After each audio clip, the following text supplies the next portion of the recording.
In this video, we'll give you a clear view of what you can do in Marseille. We'll show you everything by category: strolls, night strolls, markets, tours, churches, museums, parks, beaches, viewpoints, islands. We are a French family, former travel planners, and we run a user-friendly France travel guide, culturefrancia.com. Check the description, you'll find our pages about Marseille, plus our interactive map. First of all, let's start with a quick overview. Marseille is the oldest city in France. It was founded by the Greeks more than 2,500 years ago. And today, it's the second largest city in the country with more than 800,000 people. Marseille is in the south of France, in the Provence region. The city is very spread out, but most of the places you'll want to visit are within an area no more than 5 kilometers wide as the crow flies. Now, let's see the strolls. First, the old port of Marseille. It's the most iconic place in the city, with buzz at any time of day and in any season. There is the eastern side, which is like a long open square that connects to the rest of the city. And on the other side, it stretches out along its two long parallel quays. The port is filled with many boats of all kinds, and it's lined on both sides with buildings in warm colors, including the city hall, and many bars and restaurants with their terraces. And if you want to save a few minutes of walking, there is also a small ferry that connects the 300 meters between the two quays.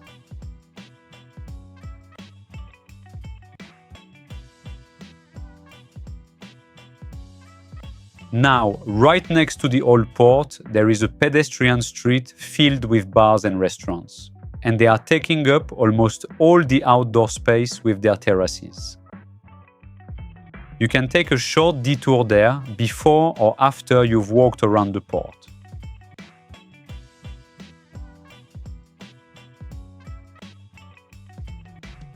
Then, a few minutes above the old port, there is another iconic area of Marseille. It's the Le Panier neighborhood.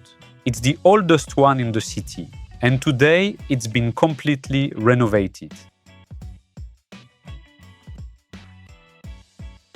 Here, it's a different vibe. You'll feel a village atmosphere, with stairways and picturesque alleyways lined with trendy shops and green plants. And many cafes with their terraces, some small, some larger.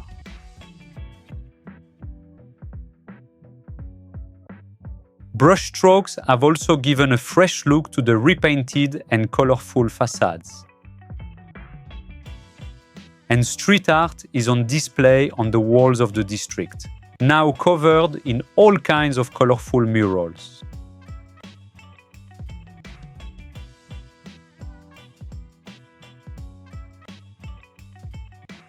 Then, east of the old port, there is the Cours Julien. You can get there using its famous staircase that stands perpendicular to it. It's covered in street art on the steps and along the side walls. That sets the tone for the alternative vibe of this area.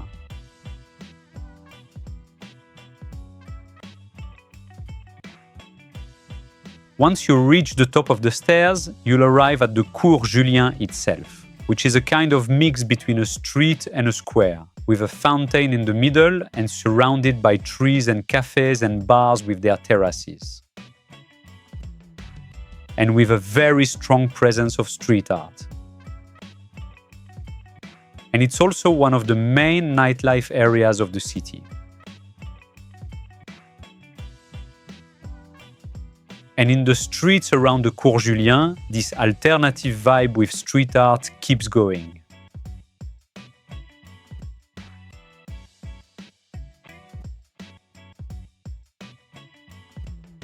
Now, as you go to the end of these streets, you'll arrive at the square called La Plaine.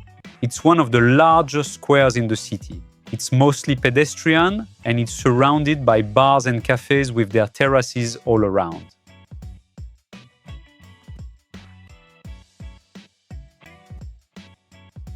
Here, it's the same vibe as the Cours Julien, with street art here as well.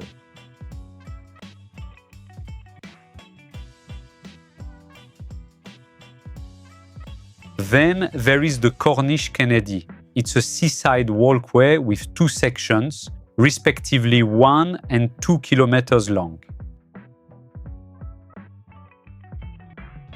You can walk along the entire elevated stretch, so you can enjoy a wide view over the Mediterranean.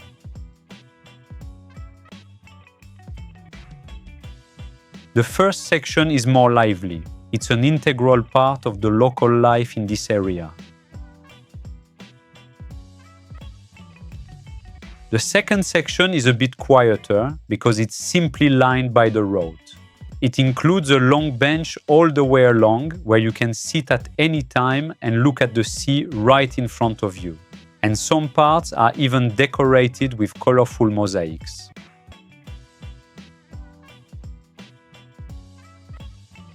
Now, next to the first section of the Corniche Kennedy, there is the Vallon des Offres. It's like a charming little old fishing harbor. You can first see it from above, from its small viaduct. Then you can go down and walk all around the fishing boats, where there are also a few small restaurants.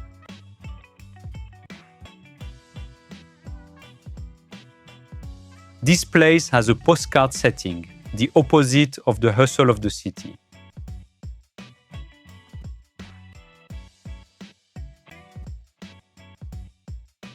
Then, further down, there is the end of the Andoum district, with its two paths that run along the sea. To get there, you'll make your way across this neighborhood that feels like a small village, to arrive almost at the edge of the rocks. There you can walk around, slightly elevated, so you can enjoy a view over the Mediterranean. And you can also stop and sit on the rocks.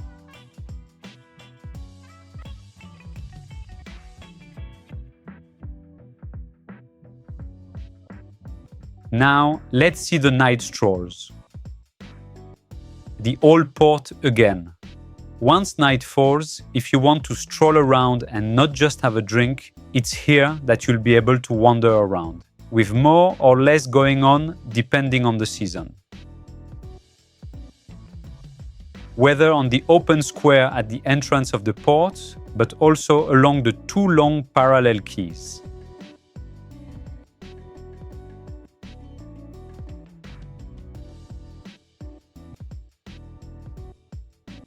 Now, you can also make a quick detour right next to it on that pedestrian street. And when the temperature is pleasant, you'll see the many terraces that can be completely packed with people.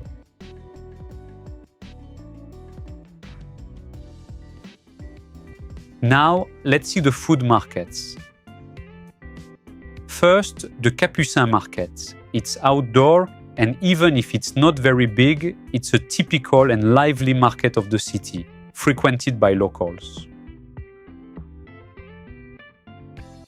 Here you'll see different food products, such as fish, meat, spices, fruits, and vegetables.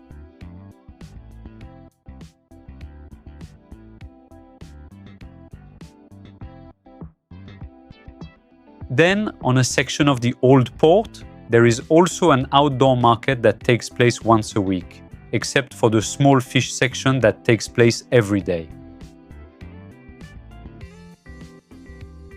At this market, you'll see a mix of locals and tourists, and you'll see a wide variety of products. In addition to seafood, there is meat, cured meats, cheese, fruits, and vegetables.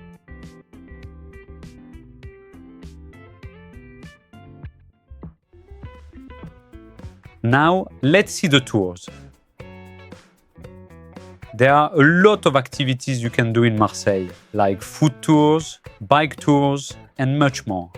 We've got a dedicated page on our website where you'll find the full list, with provider recommendations for each one.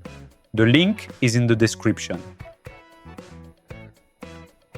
Since Marseille is right by the sea, there are also water activities like boat tours.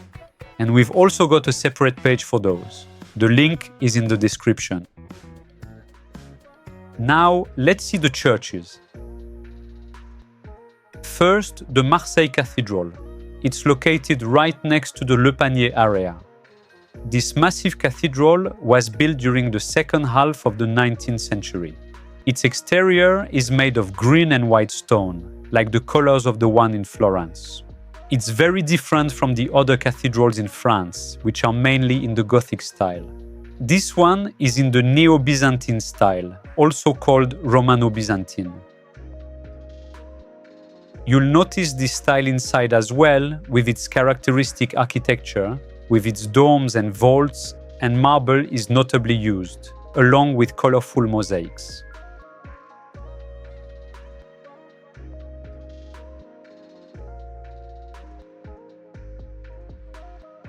Then, on a hill rising to 150 meters above sea level, there is the Notre-Dame de la Garde Basilica, overlooking the entire city. It's the iconic church of Marseille and its symbol, and it's topped with a golden statue of the Virgin Mary. It dates from the mid-19th century, and it's also in the Romano-Byzantine style.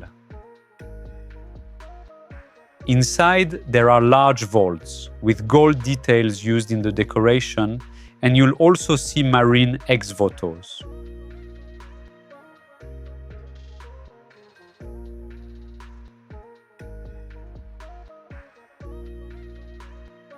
Now, there are several other churches, here are two examples, that are also worth visiting. You'll find more info about them and other churches on our website.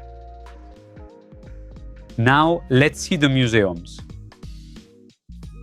First, at the very end of the old port, right by the water, there is the MUSEM. It's the Museum of European and Mediterranean Civilizations. It was built in 2013 and it has its own contemporary architecture, which makes the building an attraction in itself. Inside, the museum is dedicated to the different cultures of the Mediterranean area and their histories, and there are also large temporary exhibitions on various themes.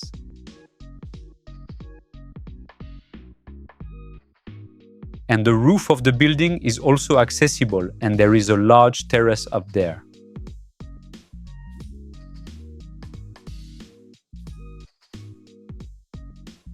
Now, from this terrace, there is a footbridge that leads to the old Saint-Jean Fort, which dates back to the 17th century. You can visit the outdoor areas, which are well worth a walk around.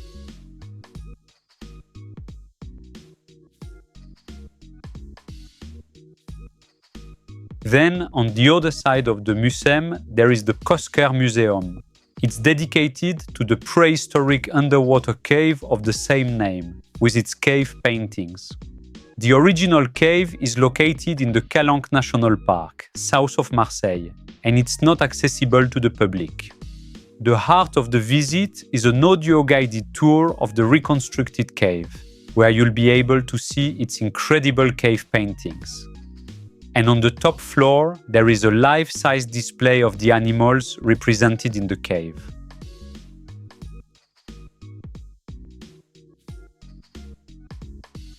Now, there are many other museums in Marseille, like the one about the history of the city, the Fine Arts Museum, the Natural History Museum.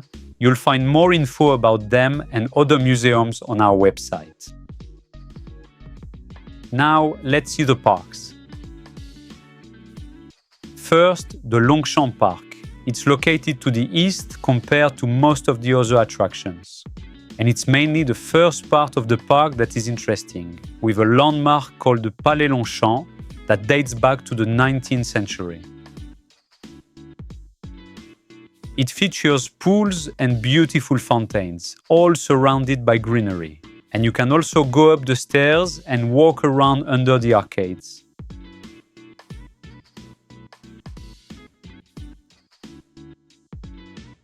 Then, in the south of the city, there is the Borelli Park, which is the largest one in Marseille.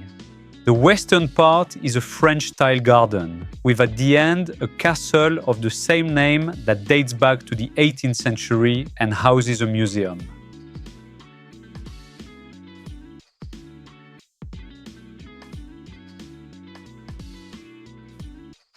And the eastern part takes place around a lake. It's wilder, with denser vegetation and small winding paths.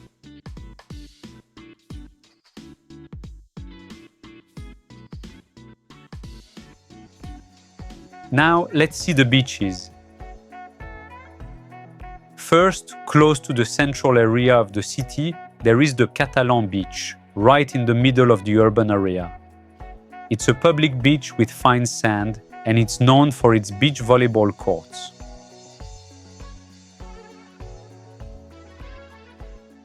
Then, a bit further south in the city, just below the Corniche Kennedy, there is the Prophet Beach.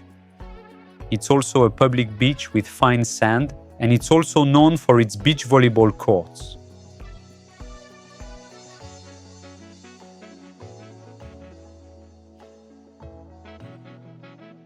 Then, as you continue further south in the city, you'll find several beaches next to each other. These feel a bit less urban, with green spaces just behind them. They are made of coarse sand and they are mostly public, and there are also several beach clubs here and there where you can rent a sunbed, an umbrella, and enjoy some drinks. And if you keep going even further south, there are more beaches which are smaller.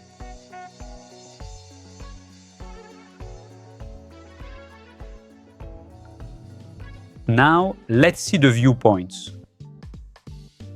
First, from the foot of the Notre-Dame de la Garde Basilica, there is the main viewpoint in Marseille. From there, you'll have stunning panoramic views over the different parts of the city.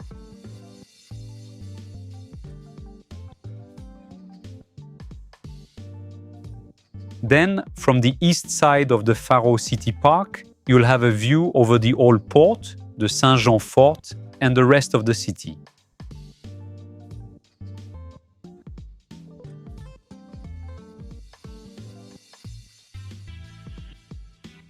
And on the other side, from the Saint-Jean Fort, you'll get another angle over the open sea, the old port, and the basilica perched high up in the background.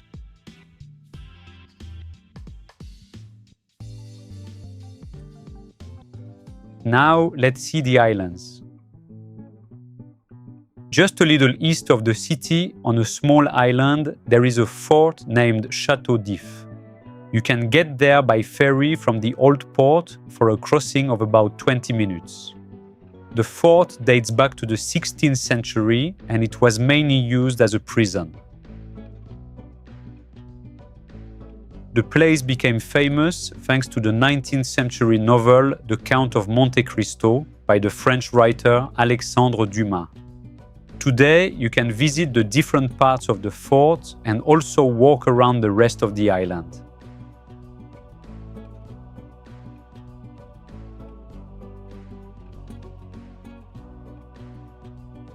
Now, right next to it, there is the Frioul Archipelago, made up of two islands connected by a pedestrian dike.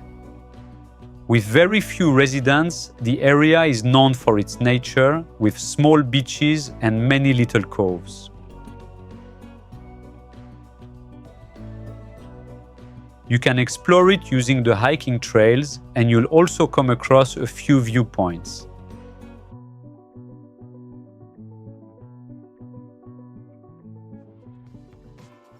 Now that you've got a clear view of what you can do in Marseille, for more info about each place, including opening hours and prices, check out our website, culturefrancia.com. The links are in the description. And for more videos about the Provence region, check out our playlist popping up on the screen. And to support what we do, Like, subscribe, and leave us a comment. See you in the next video.